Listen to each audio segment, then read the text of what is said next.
Se você quiser montar uma empresa para faturar seu primeiro milhão, você não vai faturar seu primeiro milhão.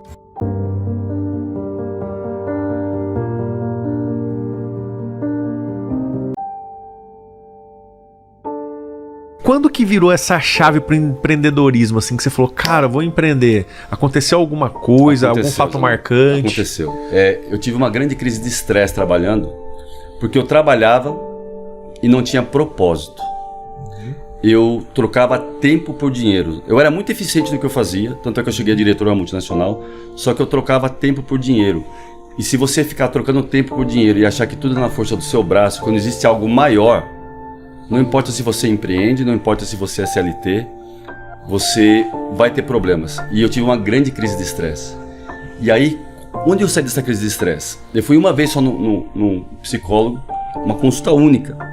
E eu fui lá para ele passar a mão na minha cabeça.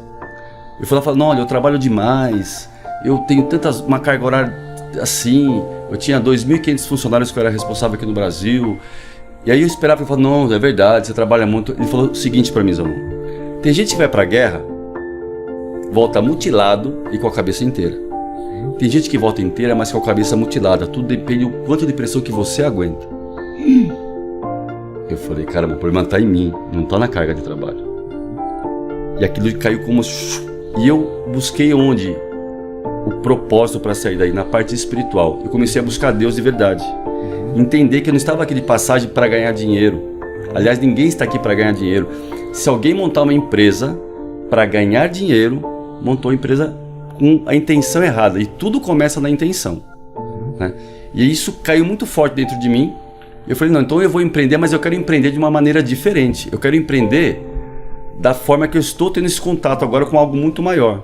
E eu comecei a montar um sistema de gestão completo, baseado em que cada líder meu seria um especialista em pessoas e que todo mundo que viesse para minha empresa seria transformado com o objetivo, todo mundo que trabalha aqui, ele vai sair melhor do que já entrou.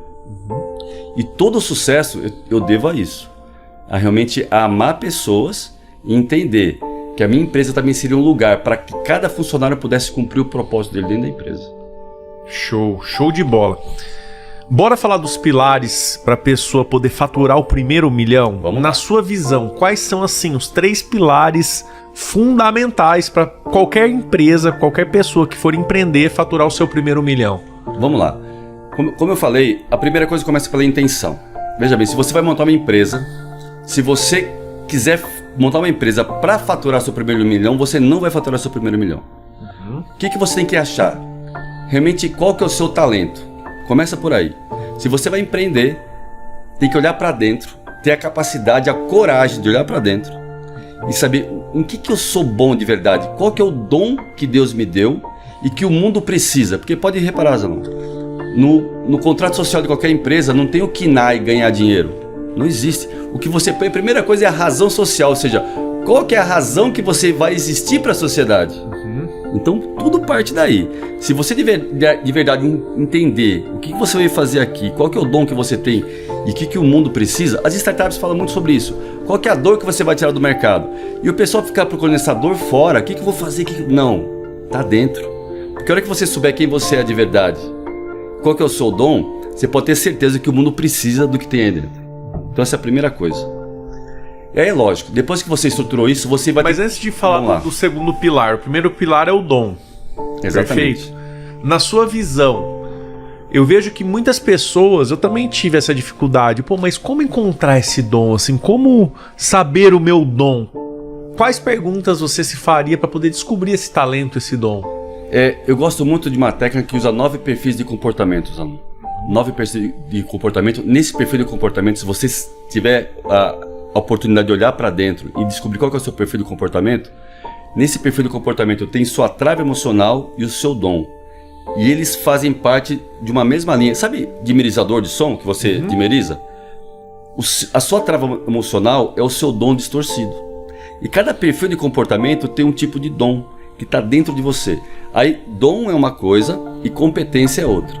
Então tem a pessoa que tem o dom de realmente conectar com pessoas. Tem outro que ele tem uma energia forte para gestão. Tem outro, ou seja, de acordo com o perfil de comportamento, você tem um dom lá dentro, que você se dá melhor em uma área. Você pode perceber, tem um empreendedor que ele é muito visionário, ele sai sempre buscando muita coisa, tem grandes ideias. Tem outro empreendedor que ele é aquela pessoa que ele tem a facilidade para implementar ideias. Então ele consegue pegar uma ideia e implementar como ninguém. E tem outro empreendedor que ele é muito gerenciador. Ele gerencia muito bem, ou seja, num desses 3 perfis as pessoas se encaixam. Isso é uma coisa. Agora, lógico que tem que ter a competência, porque você vai ter que ser especialista em alguma coisa. Veja bem, Deus nos fez como um grande corpo. E a economia se movimenta com especialistas. Por exemplo, você é um grande especialista em franquias. Se eu quero fazer minha empresa escalar, eu vou vir até você, porque você tem uma grande especialidade. Além de um dom que você tem uma grande especialidade. Eu posso ter outra especialidade, por exemplo, em logística. E você precisa do que eu tenho.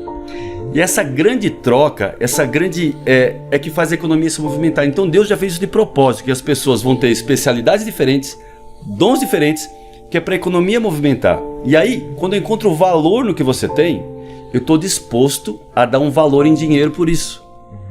Agora, se você não tem valor, ou seja, se você não sabe quem você é, o seu grande dom, e não tem uma grande competência, eu não vejo valor no que você faz. Logo, eu não estou disposto a dar um valor em dinheiro por isso. E o dinheiro nada mais é do que é o valor agregado. Por isso que eu sempre pergunto para as pessoas assim, quanto você acha que você merece ganhar por mês? As pessoas colocam quantias assim astronômicas. Eu falei, então tá, por quê? Aí já vem um silêncio. Já vem um silêncio. Eu falo, ó, o valor que você merece ganhar por mês é o valor que você agrega para o mercado. Então não adianta você achar que você merece muito porque você é esforçado. O mercado não paga esforço. Se o mercado pagasse esforço, eu poderia simplesmente pagar minhas contas com esforço. Olha, minha empresa não faturou muito esse mês aqui, mas eu me esforcei muito. Ó, posso pagar imposto com esforço? Não, só se paga as coisas com resultado. E o resultado vem de você agregar valor na vida do próximo. É isso que começa a gerar uma empresa, começa a gerar resultado. Show, cara, perfeito. Eu concordo, né? Porque você vê algumas pessoas que não adianta. Eu não sou um cara cômico, por exemplo. Eu jamais poderia trabalhar com comédia. Sim. Fazer um stand-up, porque eu iria... que as pessoas iam dar risada de mim. Ia ficar caricato. Né? Eu iria me frustrar. Mas isso não significa que eu não sou bom em algo. A pessoa só precisa encontrar no que ela é boa, né? Eu costumo também, Pedro, falar o seguinte... Tirando familiares, né? Que a sua mãe acha que todos nós somos lindos, Sim. né? Então, assim, todo mundo seria modelo, né? Exatamente. Se dependesse das mães. Mas o que o mercado diz, o que as pessoas dizem a seu respeito? Não, pô, a pessoa é uma pessoa bonita, o cara é engraçado. O que as pessoas falam de você?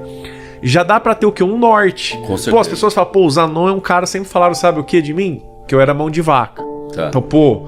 Eu, por me colocar no financeiro top, né? Sim. Porque eu sempre fui muito controlado. Meu irmão já era visto mais como um cara mais mão aberta e tal. Então, eu já vi um norte. Pô, me colocar no financeiro eu vou me dar bem. E outra coisa que sempre falavam, ele é sonhador.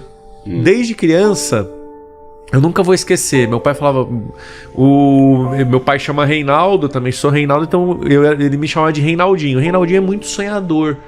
Então, cara, eu falei, pô, se eu sou sonhador, né? Se eu tenho controle de finanças, assim, eu sou mão de vaca, eu posso empreender. Porque para empreender você tem que ter o quê? Sim. Visão, né? Sonhar grande, porque a gente é do tamanho que a gente sonha que a gente Exatamente. E também controlar aquilo. Porque não adianta nada você faturar 1 milhão por mês e gastar 1,50 milhão, né? Exatamente. Eu prefiro faturar 100 mil... gastar 20 para faturar esses 100 mil e sobrar 80 no meu bolso, Com né? certeza. Então, show de bola. E o segundo pilar, na tua visão? Então, depois que você realmente conseguiu essa parte de dom e especialidade, e aí você vai ter que ser um ótimo gestor de processos. Veja bem, quando você vai montar uma empresa, você tem que ter mapeado os processos, até para você poder contratar as pessoas corretas para cada tipo de processo. E fatalmente, quando eu falo de gestão de processos, você vai ter que delinear o que a sua empresa vai precisar, de que forma que isso vai funcionar. Então você tem que ter seus processos mapeados. Quando eu falo processo, é procedimento mesmo. Como vai funcionar cada parte da sua empresa. Fala, mas Pedro, a minha empresa sou só eu, não tem mais ninguém. Mas sim, mas existe processo. você tem que começar a estruturar seus processos, porque quando você for contratar alguém, já tem o processo delineado. Porque isso não acontece quando acontece com muita gente. Começa de forma desordenada, aí começa um monte de incêndio na empresa e acha que precisa de pessoas. E por muitas vezes não precisa ainda. É porque os processos estão desorganizados. Não tem isso mapeado, não tem isso delineado, princípio, meio e fim. E aí não precisa. Agora, se você precisar, ainda assim, os processos são tão primordiais pelo seguinte: quando vier alguém, ele vai fazer exatamente o quê? Ou você vai colocar mais uma pessoa para apagar incêndio na sua empresa? Não, ele vai vir para executar essa tarefa aqui. E aí, se você não tem processos desenhados, você não consegue definir que competência você precisa da pessoa e onde ele vai trabalhar exatamente, o que ele vai fazer. E aí o que acontece? Assim, o pequeno empreendedor, acontece muito isso. Tem um sobrinho ali, que o cara é bonzinho, e põe ele pra dentro. Aí tem o primo, e vem colocando. E vem colocando, e ninguém sabe muito bem o que faz. E tá tudo na cabeça do empreendedor. Então, se ele não desenhar os processos, ele não vai conseguir crescer. Mesmo se ele for único. Eu sou eu SA, não tem mais ninguém na empresa comigo. Não tem problema nenhum, desenhe e mapeie seus processos. Para quando precisar, que logo vai precisar, se você estiver organizado, você vai saber exatamente como colocar a pessoa em cada lugar para trabalhar. E aí dentro de processos, você precisa ter indicadores de performance desde o primeiro dia da sua empresa. Onde você quer chegar? Você precisa ter os indicadores muito bem desenhados. Se você não mede, você não faz gestão. Você só faz gestão daquilo que você mede. Então precisa ter indicadores. E não adianta encher de indicadores. Vou ter um monte de meta. Não. Tenha poucos indicadores, mas relevantes e que você vai tomar decisão com aqueles números.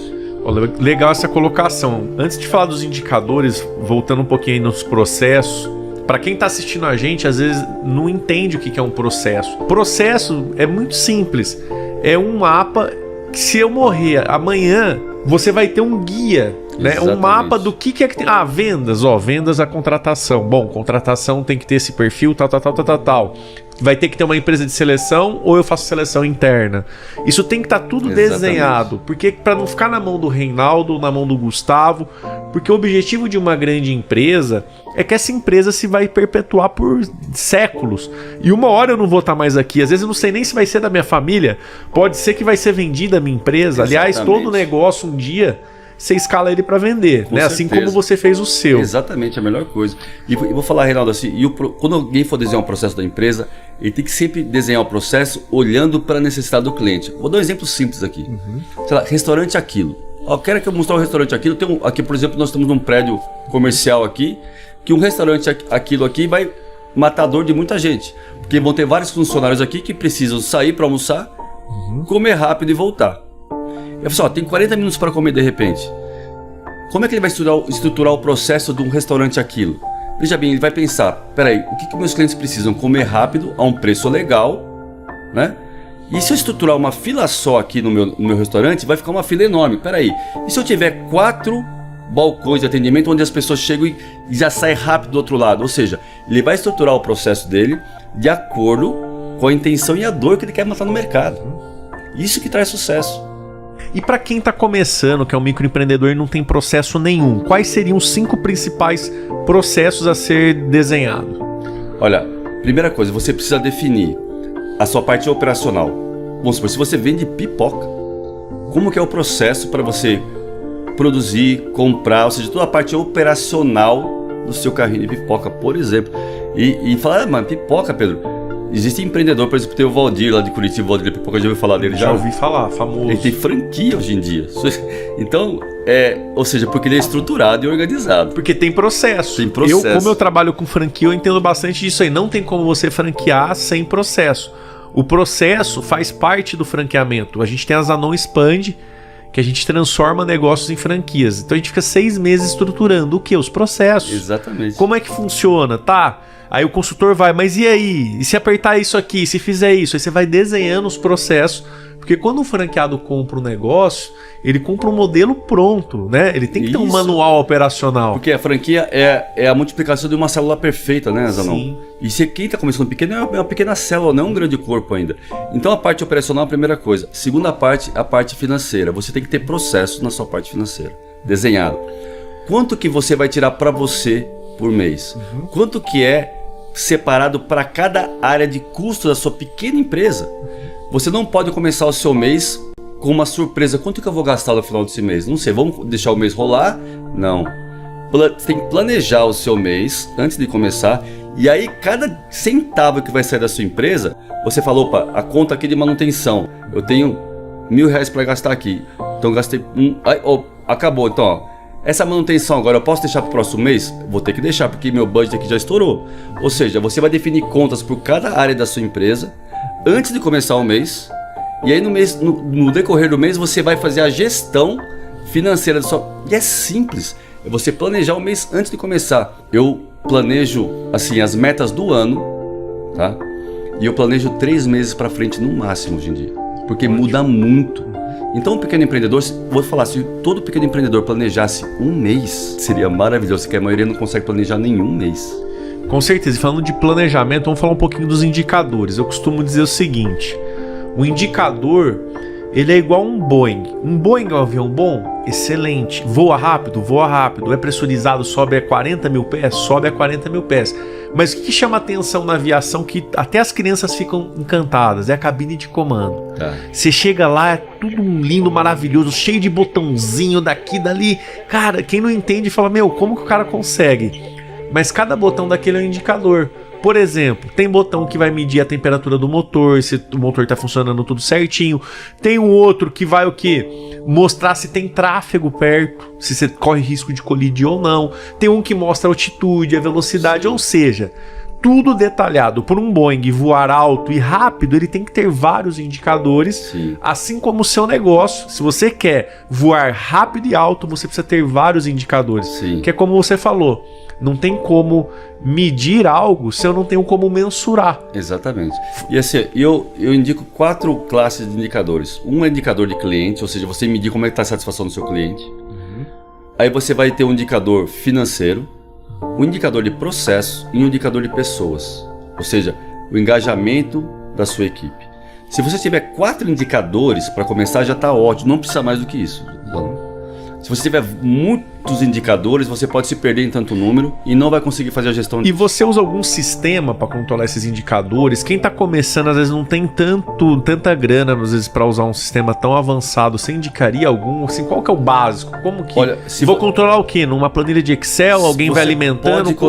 Você pode começar numa planilha de Excel, Zanon. Não precisa de um sistema. O importante é você medir. Eu sempre falo que tudo que eu falo, eu busco base bíblica também. Deus fez o homem e viu que era bom. Fez os animais e viu que era bom. O próprio Deus gerou o indicador e foi checar para ver se era bom. Entendeu? Então você precisa fazer e checar, e pode ser simples. Uma planilha Excel é suficiente para isso. Tem um estudo que foi feito numa empresa inglesa, uma linha de produção, tá? Que não tinha controle, tinha uma produtividade. E eles simplesmente colocaram algumas pessoas na linha de produção com uma camiseta escrito monitor, com uma prancheta na mão. Não estava medindo nada. A produtividade aumentou em 16%. Uau. Então precisa medir. Se você medir de verdade, olhar e colocar energia, porque não é só o medir, sabe, Zanon? É você colocar energia onde você está olhando. Onde você olha e coloca energia, aquilo cresce. Não tem como. Então se você medir, olhar, acompanhar e fazer a gestão, aquilo cresce. Porque além de você olhar com números, você consegue tomar a decisão correta. Tá? Você colocando energia, aquilo movimenta. O seu sonho é alimentado pela sua atenção.